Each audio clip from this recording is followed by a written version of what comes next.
Holy one-eyed assassins!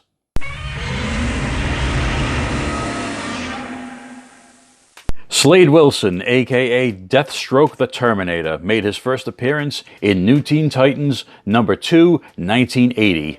He quickly established himself as the #1 arch-enemy of the Teen Titans. Wilson was an accomplished military man who was chosen by the Army to undergo an experimental procedure. This gave him the use of 90% of his brain capacity. It enhanced his physiology, gave him superhuman strength, endurance, enhanced mental brain activity, heightened senses, a healing factor, and decelerated aging process. Slade then used these abilities to become one of the world's deadliest assassins under the codename Deathstroke. In his first appearances, he was known as Deathstroke the Terminator, but after the Terminator name became more associated with Arnold Schwarzenegger's character from the 1984 film, the Terminator was quietly dropped, and he's been known as Deathstroke ever since. Deathstroke has gone on to become one of the top villains in the DC universe, being involved in many top-tier events and having membership in several different supervillain groups. In other media, he was the top villain on the Teen Titans animated series from the early 2000s, where he was voiced by Ron Perlman. In live action, he's been portrayed by Manu Bennett on Arrow, Esai Morales in Titans, and he had a cameo appearance in Zack Snyder's Justice League film, portrayed by Joe Manganiello. This is the new Mego version of Deathstroke, which was a Previews exclusive to commemorate Previews' 40th anniversary. This Mego Deathstroke utilizes their new bandless body type, so there are no more elastic bands holding the figures together that can wear down over time. Unlike a lot of Mego figures, this Deathstroke comes with a variety of accessories, and he is heavily armed. He's got this sword, which fits nicely into his hand. He's got a rifle, which has this string on it so he can sling it. And he does have a trigger finger for that rifle. He's got a bandolier with a pouch and several grenades molded on.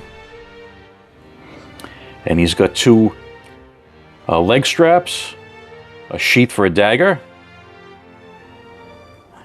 and he's got a holster for a handgun. And these are both solid pieces of plastic. So basically, you would just take his boot off, slide this onto his leg, and kind of shimmy it into place. So these will, if you handle it, these will come loose over time and slip down. You'd have to kind of squeeze them back up. One strange thing I noticed was this pouch on the back of the bandolier that has an opening at the top, but not at the bottom. So I'm not sure what the purpose of that is. I don't know if it was meant to hold the sword and it was just a mold error where there was no bottom opening molded in. As it stands, you can put the sword through his back like that, and you can sling his weapon with that string over his shoulder. But it's not an elastic, it's just a piece of string, so it just kind of hangs loosely. But that is an option. And I'm surprised at how many weapons this Deathstroke comes with. Because if anyone's collecting the McFarlane DC figures, you know that those toys don't come with guns of any kind. I assume that was a directive from DC, but maybe it's something that Todd is doing himself, because obviously this Mego Deathstroke is quite heavily armed. There is some very nice printed detail on Deathstroke's cloth goods costume. You can see the chainmail on his arms and legs that's printed on there, the bands on his arms, the belt, everything looks really nice. And the head sculpt also, with the one eye, and they did mold the sort of tassel on the back of his mask that he has. I always like Deathstroke's color scheme. Not sure how effective it would be as an assassin with bright orange on your costume, but there it is.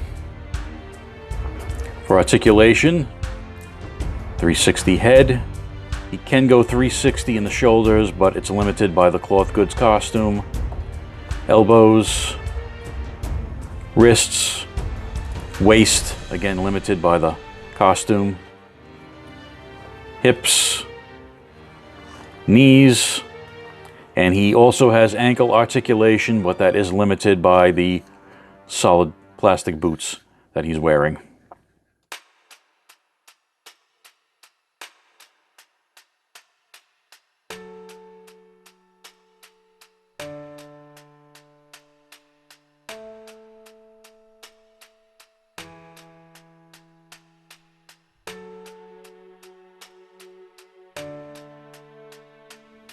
And a bit of trivia, if you're not aware of it. When Rob Liefeld came up with the character of Deadpool when he was working on New Mutants, he brought the idea to writer Fabian Nicieza. Fabian commented that it was pretty much DC's Deathstroke.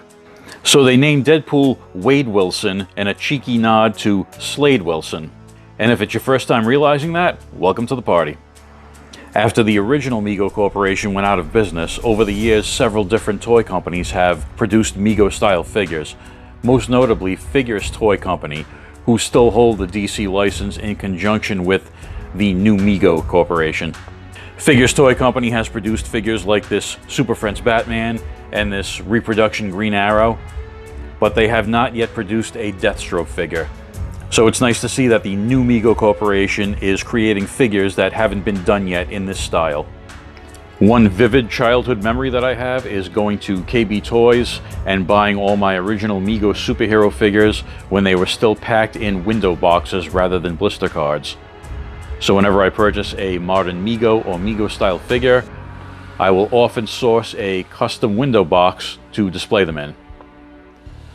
So after I picked up the Deathstroke Mego figure, I found a box maker on eBay who did this really great looking window box for it.